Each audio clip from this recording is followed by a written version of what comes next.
Hari Om. Welcome to this online satsang given to us by our Guruji Swami Nispruh Spandan on the 21st of December 2023. Swamiji starts out by explaining how the notion of me, like I have done this, I have helped this person, how this is affecting us. Everyone wishes to get praises and respect. When one expects respect from others, one gets entangled in the illusion of me. I have done this, so respect should come in my way. And one also gets stuck on what others are doing and starts judging them for it. You should understand that this me is complete illusion. Instead, if you think that it is not me who is doing everything, but rather it is Paramatma who is doing everything through me, then you start getting disillusioned by this illusion of me. Often we think that when good things are happening to us, we are God's children and that God is taking care of us. But if something is not going the way we would want, or someone is disrespecting us, then we don't think this way anymore. We think our identity is the center of the universe. When something is not happening to our liking, we think the universe, i.e. God, is against us. And if good things, i.e. things we like, that we deem good, are happening to us, we think God is for us. This is, however, incorrect. The fact of the matter is that we are nothing. The way to approach this me is that when someone disrespects us, be unmoved by it. And if someone praises us, be unmoved by that.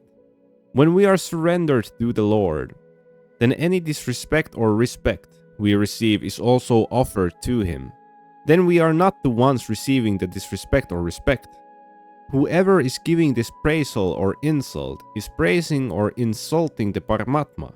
And whatever the way is that you respond is the Paramatma responding through you, not you. Some people start showing off that they are on the spiritual path to get recognition and respect from others. So the ego starts to develop, but it is true the other way also. We are taught to keep our spiritual practice private from those we meet in our day-to-day life. But even then, if we are keeping it a secret, not showing we are on the spiritual path, we may still start developing ego over that.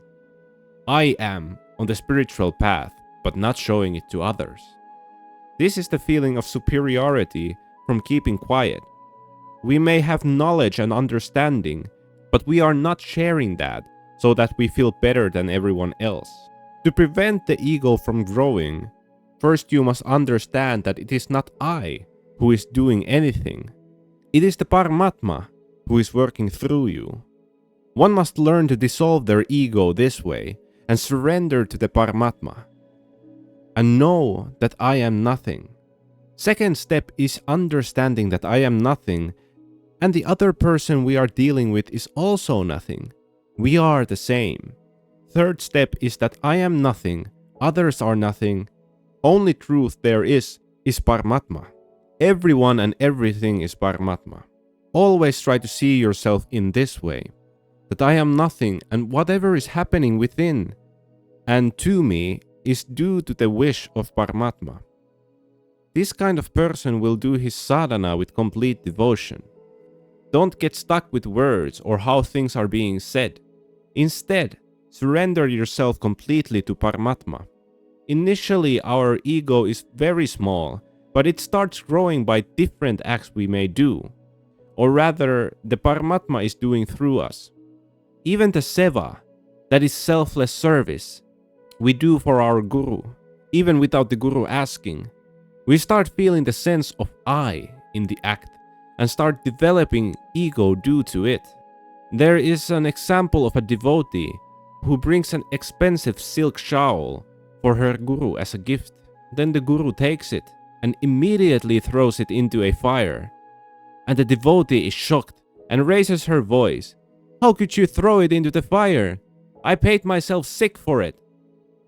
So the Guru reaches into the fire with his stick and takes out the shawl, which is completely unburned, and tells her to take it back. He tells the devotee that if you give me a gift, then I should be able to do what I want with it. If I can't, then obviously in your heart you still think that the item is yours. So the devotee realizes her mistake and bows down to the Guru's feet. So if we are giving something, we should not be thinking that it is I who is giving. It is the Lord giving through us, and once the item has left our hands, we have no ownership of it.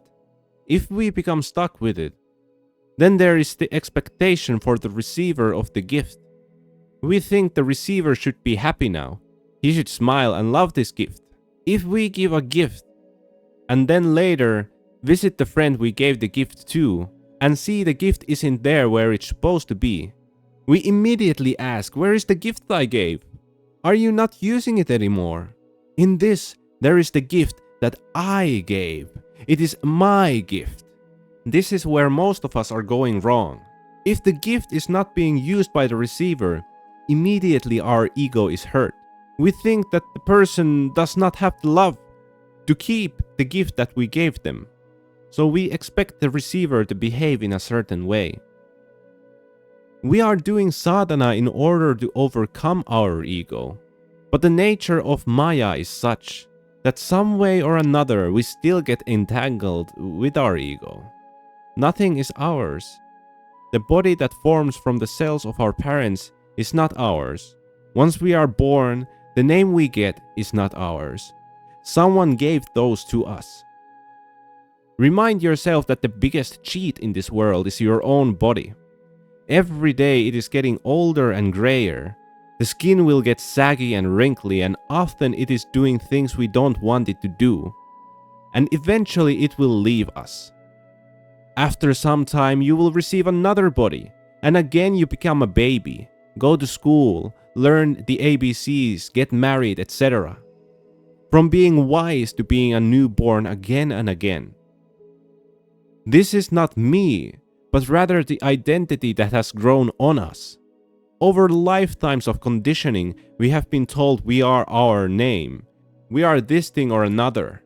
We have become so stuck with the identity, so deeply rooted, that it is impossible for us to leave it ourselves. So we have to remind ourselves every day that we are nothing. We are not this body. Convince yourself of this. Be patient and do your sadhana devotedly, and have faith. Hari Om. This satsang was given to us by our Guruji, Swami Nispruh Spandan. It was translated from Hindi to English, so it is possible that there are some shortcomings in the translation. If you have any questions or something was difficult to understand, please leave them in the comment section below. If you would like to be initiated into Kriya Yoga, you can contact us in our email nispruhyogkriyayog@gmail.com or by WhatsApp with the numbers +358 451 30 4884 in English and Finnish, or through the number +358 406 310499 in English and Hindi. This was the Nispruhyog Kriyayog team. Jai Guru, Hari Om.